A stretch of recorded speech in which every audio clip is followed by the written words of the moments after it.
Hello, I just got back from Peru, where I had done 4 ayahuasca journeys across 10 days, and the most incredibly profound experience I've ever had. Deeply humbling,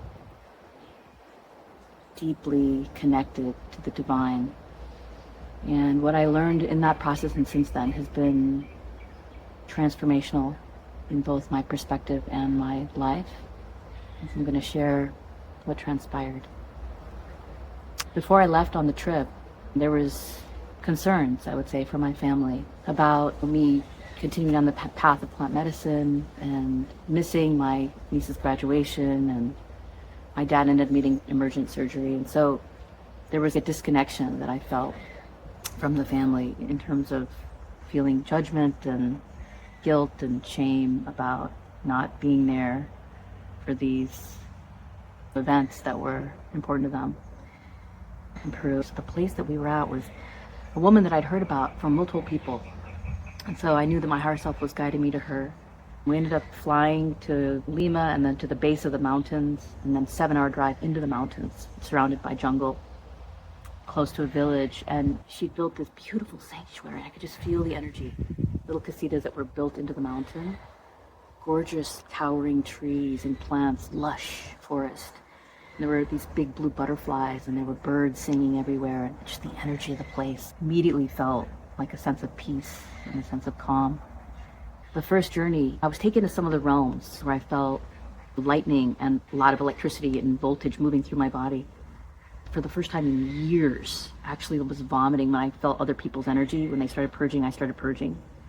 I got really, really sick. I even peed my pants. It was such an intensity of purging. And when I came out of it, I immediately became aware of the narrative of my critics and the human side of me that I made really small in my day-to-day. And I started noticing how frequently I compare myself to others. And so I disconnected from everyone that night and the next day. And I felt like I didn't want to be around other people because I did this narrative that was continuously, and I felt like it was too overwhelming and too disruptive. So I ended up just cocooning.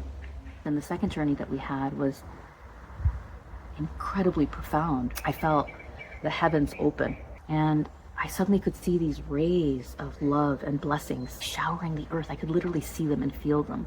And I just put my hands out, receiving them and feeling what felt like nourishment of the soul, the most satisfying. It was almost like, oh my God, this is what I've been looking for my whole life, is this nourishment, this love, divine love that's being showered on the earth. And I just was absorbing it, feeling complete and utter bliss, and tears streaming down my face, and just complete and utter gratitude. And I just kind of collapsed onto the ground, feeling like abundance, sacred wealth pouring down on me. And it's like, I have nothing to repay this level of gift. Just take me, let me be of service. What's the feeling that I was getting?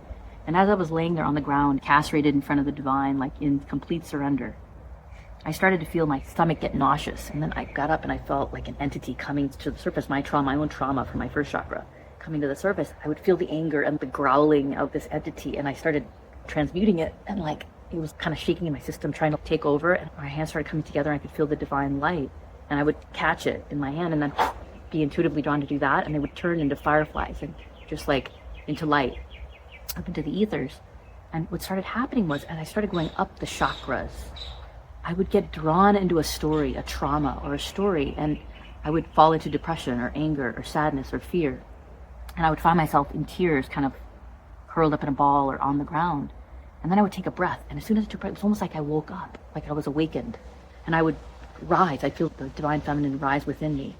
And again, then I would be moving, I'd be back to center, and I'd be moving up the chakras. And the entities were getting increasingly darker. And then as I rose to the top, I would feel with my hand was moving at really high frequency, and I was attuning to the vibration of the universe. And then I would feel connected to all of creation, and I would just collapse in pure bliss, ineffable. I had no words, but it was like nirvana I would collapse into. And then I started feeling another vibration, which was divine, like divinity, consciousness, God. And I was tuning into it, I was listening for it and feeling into it. And as soon as I touch it, I would feel all this divine love and light start coming into my system from the crown and through the Sushumna channel, all my chakras. And again, I would just be in tears and surrendering it. Just sheer and utter beauty, awe, rapture that I would feel. And again, I would collapse to the ground. And then again, I'd rise up through the chakras.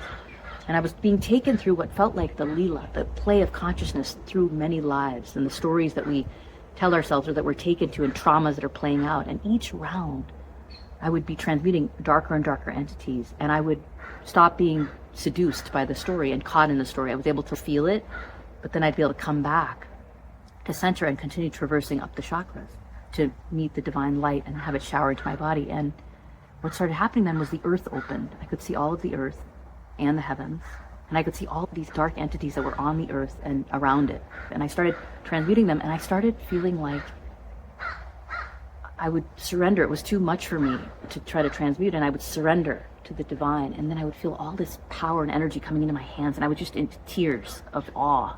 And then my hands would turn outwards, and I would dissolve the entity, and it would just turn into light. I thought there were people around me, and I realized they were guardians and guides and angels. And one of the things they showed me in the journey, at some point during one of these cycles, I could feel a sphere of light ignite in my heart center, in my sacred heart, and then in my third eye and in my throat chakra, the voice, the truth. And what they were showing me was that I was going to become the embodiment of love. I was going to channel it, and I didn't feel like it was mine. I was just a catalyst, a channel to help heal others. And like I knew this is my purpose and this is my destiny here on earth, and that as I heal and clear, this is where I would be taken. And as I was moving up these chakras, after a couple of cycles, I started to feel my hands were these cobras, like the Ida Pingla around the central channel, converge of the third eye, were dancing and fighting, and it was this play of consciousness. And then when they came together, it was that much sweeter, the reunion. And I would come to this place of nirvana, and I just started understanding that the pain of separation, when we separate from consciousness and the divine, and we go through all these pains and stories and suffering and trauma, and then when we come back home, it's that much sweeter. The reunion, just reconnection, reunion with the divine within ourselves.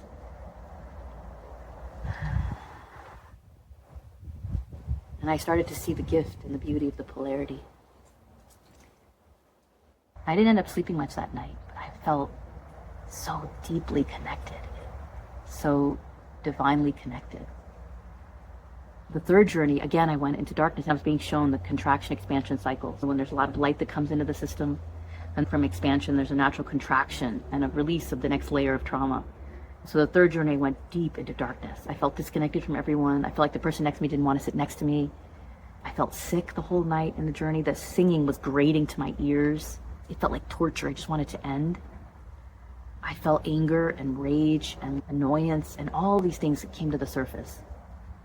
And then the fourth journey was again into light, into a highly expanded state. And this time I had so much more capacity.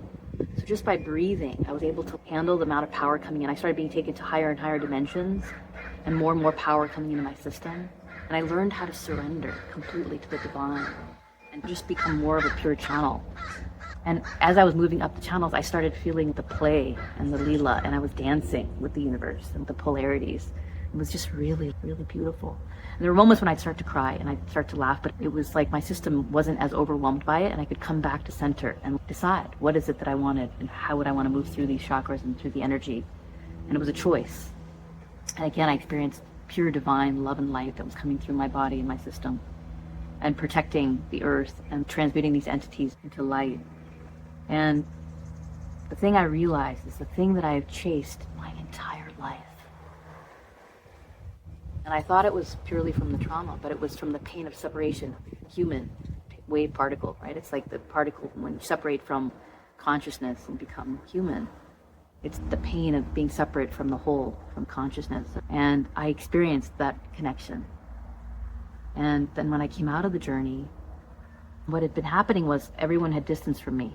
I felt my family, my close friends had all distanced, and I ended up feeling the stark and utter desperation and loneliness of being on the earth plane and so disconnected. When the trauma occurred, when I was little, the sexual trauma, I ended up armoring between me and everybody, including myself. I completely disconnected.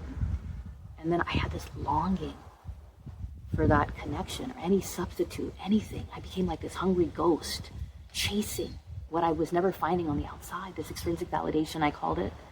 But it was like belonging, connection, love. It was this longing for the reconnection to the divine.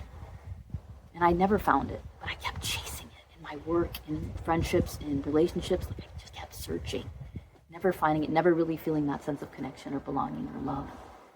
But then it became so much on the surface. One of my core fear was this deep sense of loneliness.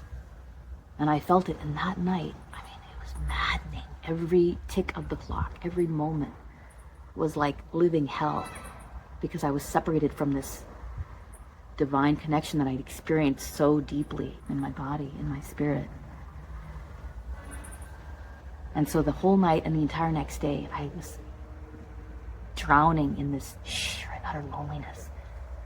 And I just felt that desperation, like addiction, like wanting to grab hold of something that could satisfy this deep void and this emptiness, this loneliness. And since then, I've been struggling with that. Came back, and what's come up in the Hubl program right now in the Timeless Wisdom Training. And the thing that really cracked me open today, it's been fascinating, because in the triad that I've been in, that we've had, so many reflections of people saying that they can feel, as I'm speaking and sharing, so much love and light. And I'm almost glowing, they were saying. And I was feeling such deep connections to people that I just met for a few minutes. And just emanating that love that I experienced in the journey. And so it's a completely different experience. And I did a couple of clearings for people and could feel just amplified sense of divine love and light in my system, and ability to move energy and help people heal, and then heal myself in parallel, since it's like a mirror, my own healing journey. And what occurred today was, it was a question around honesty or dishonesty with ourselves, or a situation where we were feeling like we were dishonest. And I was struggling with it.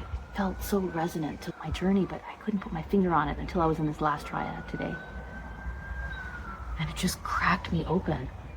And the thing that I shared was, so because of the trauma, where my uncle and a couple of his friends sexually abused me as a child when I would visit in the summers in India. When I was little, starting at the age of 6, for many years, I think 3 or 4 years it occurred. So the thing that I came to today was, I was sharing with them how I had this trauma. And I thought I had a pretty good childhood with no real capital T trauma, and then I discovered physical and sexual abuse as a child. And it was so jarring when I discovered it in a deep meditation retreat, Vipassana. And on day 9 of 10, some of these memories came to the surface. Then it connected so many dots for me. My fear of intimacy, and my sheer loneliness, and my chase for extrinsic validation, no sense of self-worth. When it was so stunning to see how it affected my energy system and my body and my emotional behavioral patterns, and how it passes generation to generation. And it was a really powerful discovery. And then I realized this was the longing that I experienced in the journey then, was the stark loneliness that was amplified through the trauma and the separation from the divine, and the connection to divine love and light that I experienced, and this stark contrast that was now in my life that I was becoming very aware of. And I realized how much I betrayed myself and sold my soul in the chase, in that longing for that divine connection, and how much I betrayed myself and so many parts of myself to just get any substitute, and they were all poor substitutes, to just get a sense, a fraction, a flavor of that connection to the divine. I've been in this long-term relationship, and all these needs and desires now that I've suppressed for so long are coming to the surface. All these patterns where I defer to other all started coming to the surface. And as I voice them and as I honor them, I feel overwhelmed, like floodgates opening, and I feel scared. I feel fear. I feel contained, like they're going to take me out of control. At the same time, I feel so much gratitude for my husband, who's been my root chakra for so many years when I didn't have one. And the way he took charge, and the way I deferred to him, and the way he handled so many things in my life, He was my root chakra. And now, how can I not be grateful for that? Why am I thinking about needing to leave? I'm just feeling shame and guilt and fear. At the same time, it's wanting to honor these parts of me that have been contained and repressed for so long, and seeing all of these gifts that are emerging as I heal. Like my ability to heal with energy and to connect with guides and ancestors, and helping people that move through plant medicine to release their trauma from the system, and coaching and group coherence, all of these gifts, and none of which my husband even believes. He's my perfect polar opposite. So what does it mean to honor myself? What does it mean to not betray myself? And how do I do that? And that's the question that I'm left with. So what does it mean to honor self? And what I'm going to play for you now is a song. So my mom, I ended up getting into a fight with her because they asked me to tone down what I'd shared in my videos about the trauma and to be more careful. And I felt my anger rise, and I got angry. And I said that this is my truth, this is my voice, and this is why these things happen. And it ended up creating a big fracture. They stopped talking to me, and even when I was going through these major transformations, the feeling so alone, not being held, which is the thing that I wanted since I was a child, is just to be held. And my mom sent me this song. It was like a Rumi poem that was made into a song a couple of days ago. And she didn't know what I'd really experienced in the journey, and yet it was such a perfect capture of the journey, and I'm going to play it for you now. I got permission. P is for Poetry, a really beautiful site on YouTube that takes these poems and makes them into songs, and they're just absolutely stunning. The lyrics, the music, the voice, and for me, especially given where I'm at in the journey, and to receive this from my mom, who I felt had disconnected from me because of my truth, had sent this to me, and I realized it was grace. It was a signal from the universe and my guides.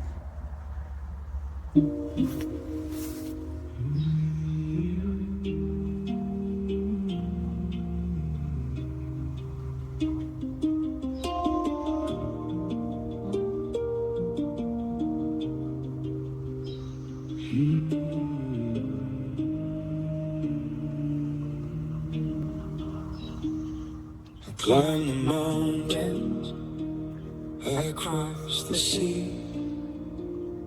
I called your name in every wind and every tree. I searched the temples, I read the signs.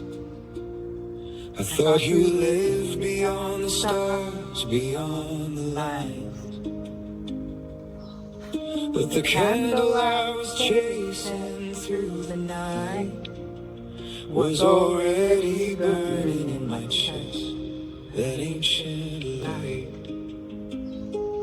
All this wandering, all these years, all this longing, dressed in prayers, and you were here. You were here. I found you inside me. Not in the sky, not in the stone. I found you inside me. In the silence I had never known. Every seeker becomes the source. Every lover is the love they sought. I found you inside me. I was never alone.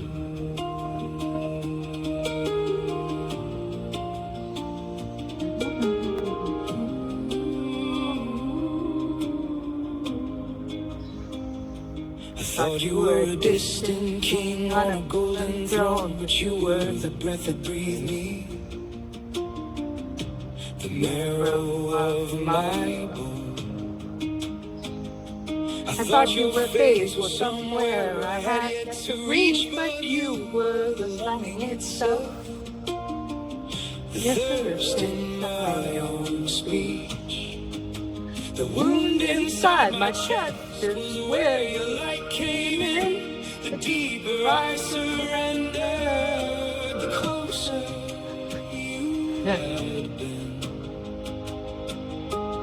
All this wondering, all these years, all this longing, dressed in prayers, and you were here.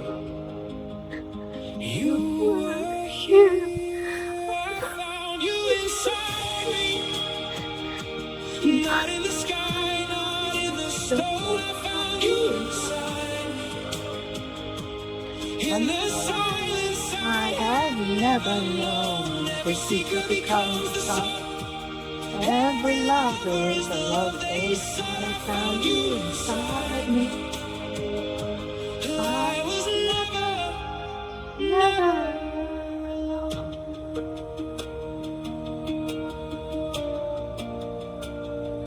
Oh.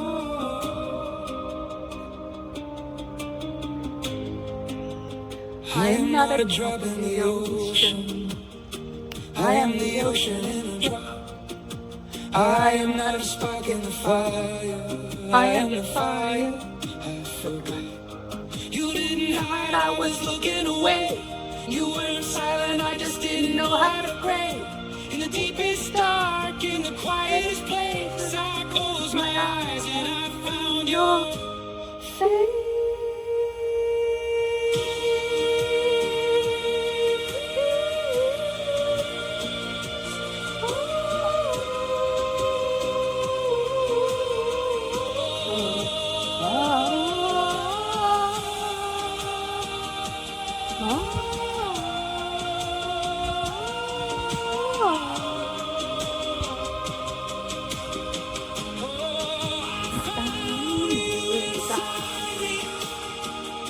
Not in the sky, not in the stone, I found you inside me.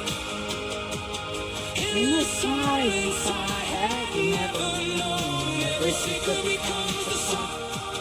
Every lover is a lovely song. I found you inside me. I was never alone. You were the seeker. You were the path.